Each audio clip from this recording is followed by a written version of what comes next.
All right, so today we're going to be looking at some of the false dichotomies, which is a mouthful, but type of fallacy, that happen in software companies.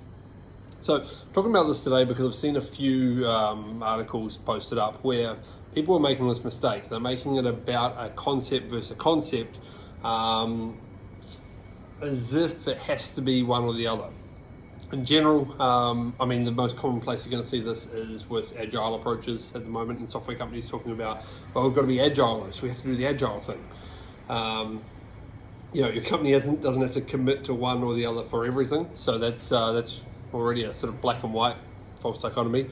But even at a lower levels of that, companies sometimes, well, not companies, but individuals and teams sometimes get too committed to, well, we have to choose the agile approach versus this other approach or the non-agile approach. And it's not just for agile, that's just where it comes up a lot. And that's on top of my mind because I did a bit about this in a webinar last week. So I'm going to cut to that to explain this in the sort of agile context, and then come back and talk about a little bit more about how you can actually use this. All right. So that's how you got to eventually the Agile Manifesto. You may not have seen it, but the intro to it, the core part of it, says individuals and interactions over processes and tools, working software over comprehensive documentation, customer collaboration over contract negotiation, and responding to change over following a plan. What's the disclaimer? That is, while there is value in the things on the right, we value the things on the left more. That is a fantastic way of summing up the agile versus waterfall approaches, and it's very relevant. However, there's an unnecessary conflict that's formed out of this that sits in a lot of businesses. Do you need to have individuals and interactions over processes and tools? No, don't sound mutually exclusive to me. Do you need to have working software over comprehensive documentation? No, those can go hand in hand. Customer collaboration or contract negotiation depends on the environment you're in, but again, and responding to change over following a plan. Well, you can certainly have a guidance plan that changes. So if you look at these two, you're going to find that towards one end, if this was let's see if I can get this right this time. There we go. If this was a spectrum like this between agile and waterfall, at one extreme, you're going to have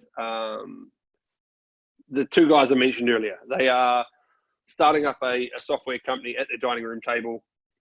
They are all about those two as individuals and their interactions, creating working software, collaborating with the customers that they have, getting the feedback, responding to change dynamically. They're down this end of the spectrum. Now, at the other end of the spectrum, you're going to have huge multinational corporations. You're going to have big government projects. Interestingly, the bit of an aviation nerd, so I'll just use an example here from that. The F-35 that's come out of the US is the first ever fighter plane where the software component of the development and everything was more expensive and longer and more complex than the hardware development.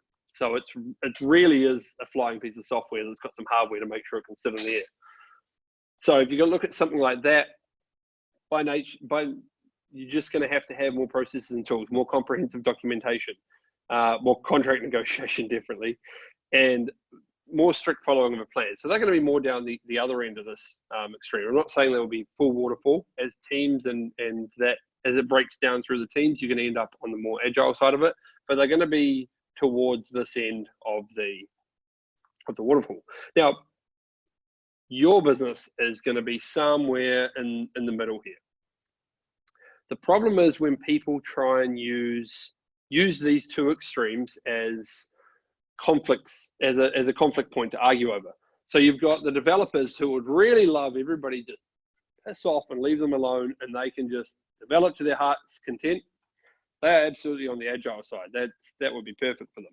On the other hand, they've got a job, and I think we're in a climate where everybody's more aware than they've ever been that Sometimes that's not a given, but their salaries need to come from somewhere. And for the salaries to come from somewhere, you need a commercial arm of the business. So this might be the founder, depending on the size of the company, it might be the sales team. Whoever it is, you've got these commercial drivers as well. And they tend to be on the other side of the equation. They tend to be less about the, let's just work on some stuff, do it really well, talk to each other and get on with it, and more about, we need to know where we're going with this. We need to have a direction, we need to have a plan for customers, we need to have pricing plans, all of these sort of things. So by nature, you're going to end up with this conflict between these two sides. And if it's not treated effectively, it can become exactly that. You would just end up going round and around in circles with these arguments. It's processes and tools for individuals and interactions. At risk of getting a little into the decision-making for pace side of it, almost nothing is that black and white. Really, in every one of those circumstances, whatever the tool or process is, or whatever the individual interaction is, they're going to be actions or something trying to achieve some sort of effect on each side. And each of them will have an effect they're trying to achieve. And if you actually take the time to step back and look at those, you can often find ways that aren't in conflict that can actually deliver both sides of this. So again, we're not actually getting to that today, but that concept comes through in the way that we implement and work with the way PACE works, essentially, is we're trying to find a way where businesses as a whole get the best out of this.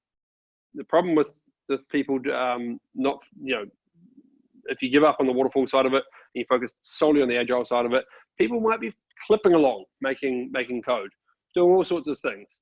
Does it align with the bigger picture and the goal of the company? Does it align with the other teams? Does it all fit together? Are you going to have a cohesive product or this kind of Frankenstein product? So you do actually need the direction of the things on the right. Okay, so hopefully that gave you a good overview of what I'm talking about here with this false dichotomy. So really what you want to be doing to resolve this is, rather than looking at it as trying to meet this type of approach or this type of thing versus another thing, you want to be ignoring that entirely when you're making individual decisions, and instead looking at what is the benefit of one approach that you're considering and what is the benefit of the other approach. And then the part that's the false dichotomy is figuring out alternatives to get those benefits. So the false dichotomy is that you're saying, if we've come up with this thing versus that thing, those are our only two options, which is rubbish. There's hundreds of options out there for different ways of doing things.